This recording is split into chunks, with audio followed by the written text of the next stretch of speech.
ta kilmė ir ko gero atsirado barbier, prancūziškai barzdaskutys. Manoma, kad nuo šito balbieriškio ta kilmės vardas ir kilęs yra.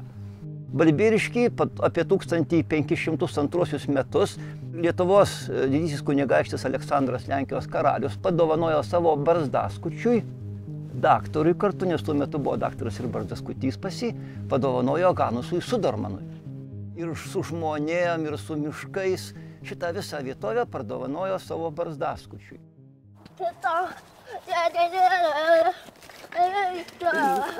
Nevaikyt negalima.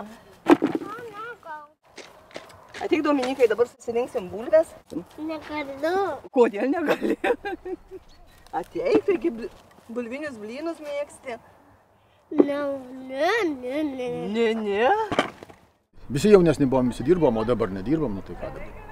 Uždarė tą gamyklą ir viskas. Visas šejas uždarė Lietuvoje. Ir Šilutę, ir Antonavą uždarė. Sakyk, kas kaltas. Ką aš žinau, kas kaltas? Politika tokia čia. Sakyk, kad pirmas jūsų geras buvo, gėrėm. Tai kad neklausė, ar geras. Liūdu. Aš jaučiausi auklėjimas iki pat to momento, kada aš nusprendžiau užsiimti šitą veiklą. Aš jaučiausi, kad aš turiu rasti vietą visuomenį, jaučiausi, kad turiu rasti tą pripažinimą, tokį tradicinį, turėti gerą specialybę, gerai apmokamą darbą, pasistatyti namus, tenai susitvarkyti juos taip, kaip priimtų tavo draugai, kuriuos negėda atsivesti ten ir parodyti galbūt tavo bosą, parodyti kokį tu baseiną ten pasidaryti, terasą ten ar dar kažkas kita. Ir paskui atėjo momentas, kai aš supratau, kad tai yra visa tai yra bullshit.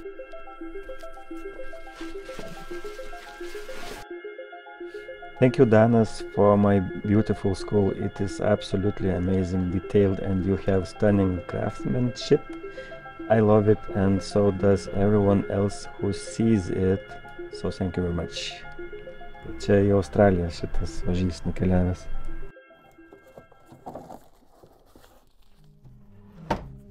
Magiški milteliai. Tai yra, kas likę dar iš audinių, iš kremzlių ten ir visų kitų dalykų turėtų nutirpti ir likti tik tai kaulas. Šitos kaimynus irgi stengiasi atsižvelgti, kad šito nemalnaus to vaizdo būtų kuo mažiau ir sakau, to kvapo, kad nesklistų ten ir panašiai. Kaukolės dažniausiai pas mane papuola avys, avinai, aviukai. O, sakykime, viena iš jų tokia įspūdingesnė. Va. Šitas draugas, tai jeigu neklystu, jam buvo 7 metai. Kaulas, jisai yra, atrodo, tos dulkės taip tokios nekaltos, bet realiai tai yra dalykas, kurio savo plaučiuose niekas nenorėtų turėti. Ta prasme, kai pastoviai dirbi, tau gali astma išsivystyti, gali tiesiog efektyvus plaučių tūris sumažėti, nes tai yra kalcis, kuris ir lieka viduje, jeigu įkvėpi. Kai pradėjau gilintis į kaulo graviravimo techniką, ten labai anksti radau įspėjimus, kad saugokit savo plaučius. Jo, užsakovai, tai vienas iš jų buvo tikrai ten jau orientuotas į tą tradiciškai suprantamą satanizmą žmogus.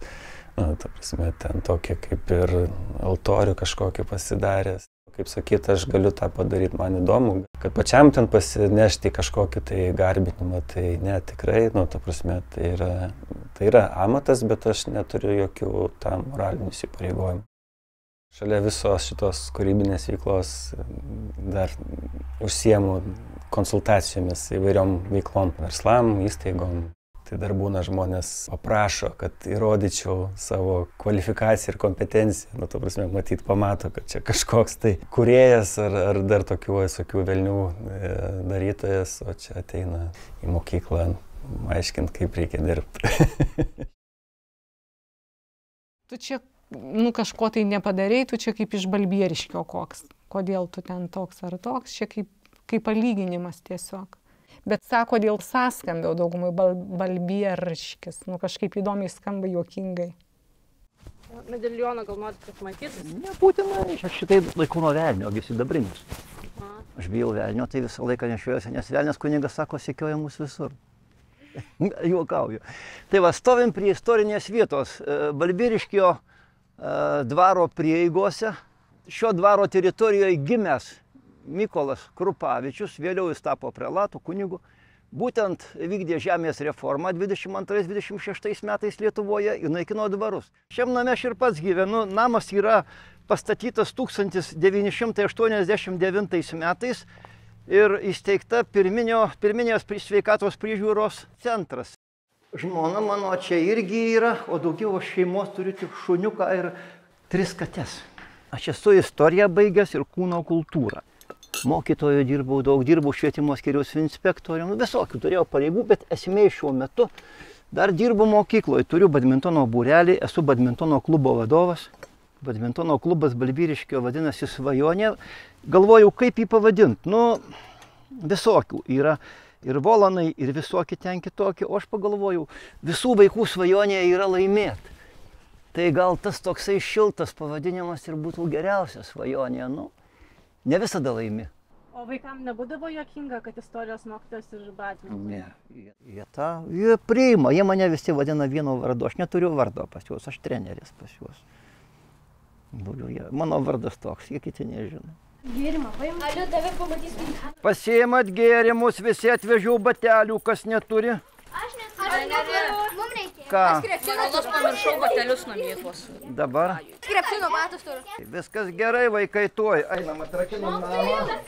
Mokytojau, aš neturiu batelių. Liepa tau pažiūrėsiu, aš turiu šiandien 2 mažiukus. Gabrieliukas turi. Mes negyvenam kaip mieste, kad ten renka po 200, po 150 už vaiko ugdymą, mes jokių pinigų neimam. Mes džiaugiamės, kad tam mažam miestelį vaikas dar ateina ir dar nupirkti jam reikia ir batai, ir raketė, ir kamoliukas. Nu, toks gyvenimas, ką padarysi. O suaugę savo visko turi. Aš užtemsiu, reikia padaryti mankštą, kad matytų, kad daro mankštą, ne kamoliai, o mankštą reikia daryti. Jie ką filmuoja. Iš tikrųjų reikėtų mokyti gal labiau nuo judėjimo, nuo kojų darbo, bet jeigu duosi fizinį krūvį, kitą dieną jie neteis. Jau jie po pamokų, jie pavargę, dar kiti ir valgyti nespėja. O vat muštas džiaugsmas visą laiką yra. Aš nemėgstu, pavyzdžiui, medžiot, net žvejot nemėgstu, ten, kur skauda negerai, o čia yra, kaip aš jums sakau, čia kaip smuikininko virtuozo žaidimas. Čia dirba galva. Nu, jis suderink judesį su kūnu, kaip šokius. Jis turi būti lankstus, elegantiškas, nes ne futbolas, kai spiria tau į koją, tai dar reikia apsaugų.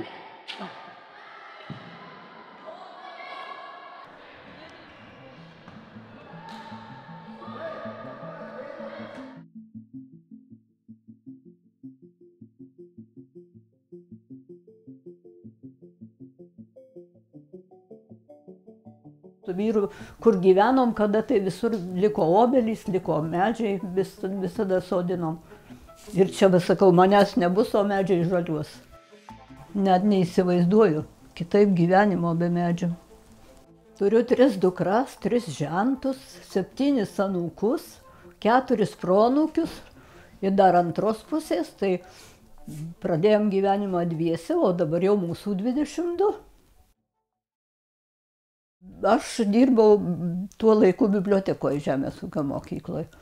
Nu, o jis tokis buvo aktyvus, gana toks smagus labai, toks labai bendraujantis, nu, ir matyt, tai buvo skirta. Ir jau beveik 60 metų, kai kartu. Va, tiek ir dabar liga pagavo. Ką padarysi? Ir Alzheimeris, ir demencija, ir depresija, ir kažkokias ten atrofija. Jis, kai buvo dar sveikesnis, tai sakydavo, aš sarmatinuosi. Eidam į lauką pasėdėti ant suoliuko ir ką, neįsiu, aš sarmatinuosi. O dėl ko jis sarmatinuosi? Kad jau galvelė neveikia. Mano, sako, va, kompiuteris sugedo ir viskas, va. Tai gerai, kad va visi vietoj, tai va ir lanko, ir dukros, ir man va ir pietus, kad mamytei nereiktų rūpytis, tai ir pietus užsakė, kad iš Loretos, kad vežtų. Čia tik lova, kad dėduko čiužinys padėtas, tai aš nei nepaimu, vis tiek pareis, tai reikės jam. Kažkaip susimažinau ir gėlės jau, nu kad, nežinau, nemėla niekas jau. Nemiela net ir gyventi nelabai norisi kitą kartą. Bet čia yra visokių veiklų senjorams? Yra, aš nesakau, ir dalyvaudavau, ir chore dainavau, ir visur, kur reikėdavo, ir į darželį pas vaikus eidavau. Kodėl va taip jums nebesinori nieko? Nu, va, man ta liga dėduko. Ko aš čia dabar?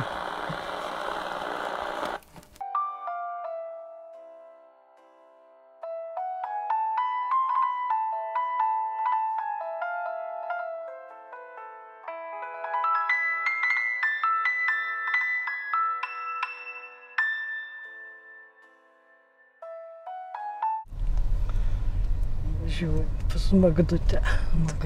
Tik palauk, tu taip drąsiai nelėk čia. Labą dieną. Pietukai atkeliavo. Svarbu ir tai, kad kai ateina ir nusišypso senam žmogui, tai nieko daugiau ir nereikia. Ačiū, laimingai. Iki rytdienos tada. Tai gamina maistą senelių namam. Ir senjoram į namus teikiam tokią paslaugą. Kiekvieną dieną nuvežam šviežius pietus. Pirmadienį balandėlį, antradienį virtų bulvių cepelinai, trečiadienį kotletai, šiandien guliašas, penktadieniais visada žuvis būna, šeštadienį maltinukas, garinukas. Kažkaip gal įgimta tai, kad visiems padėtų. Pas mus kaime nekviesdavo greitosios, visus aš veždavau į ligoninę. Tai ar gimdo, ar koją susilaužė, ar taip kur skauda, visi būdavo ateina pas mane, kad vežčiau į ligoninę. Mane priėmimo skyrių vadino greitąja.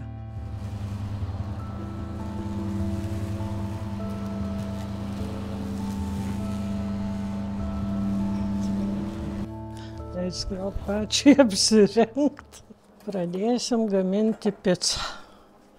Pasibarstom biškį miltuko, išsiimam bandelę. Čia mano kūrybos balbieriška pica ir sočioji, nes balbieriški žmonės mėgsta sočiai pavalgyti. Kai mažiau ingredientų uždedi, tai jiem nelabai patinka. Niekada nenorėjau mieste gyventi, visada patiko savas kiemas. Kad būtų gėlyčių, kad būtų ką veikti, kurt, viską, kas ir čia padaryta, viskas sugalvota yra mano pačios. Jokių dizainerių niekur nesikvietus. Šitas pastatas irgi buvo apleistas 20 metų. Tai kai aš nusipirkau jį, tai buvo be langų, be durų, tik aplūžę sienos. Na ir va, po biškį ir sutvarkiau. Dabar žmonės turi kur ir švęsti, ir gedulingus pietus užsisako, nes taigi neišvengiama mirtis. Dabar, tai va čia tie baliai atskirai, o seniau taigi namuose viskas būdavo, tie baliai ir į laidotuvės viskas, visur eidavau padėti irgi gaminti valgyti. Turėjau daug indų, visiems skolindavau indus. Dabar tai žmonės už viską ima pinigus, o tada taigi viską dovanai padėdavai žmonėm. Sakau, man tai savas kaimas, tai kaip giminės visi ir niekas mane net Loreta nevadina, visi Loretukė. Dar truputį prieskoniukų užbarstysim. Kaip aš sakau, namuose vieną savo aš nenoriu gaminti. O čia 100-200 žmonių, tai man labai patinka gaminti. Aš ir tokį pavyzdį žinau. Senelis lankė savo žmoną senelių namuose. Ir jau tos seselės sako, čia aišku ne pas mus, čia šiaip tai iš Facebooko šitas. Seselė sako, nelankykit, kogi jūs čia kiekvieną dieną vargstat ir pats senas, žodžiu, jinai vis tiek jūsų nepažįsta, jinai vis tiek nežino, kas jūs esat. Sako, tai nesvarbu, svarbu, aš žinau, kas jinai man yra. Nu. Tai visur svarbiausia žmogiškumas.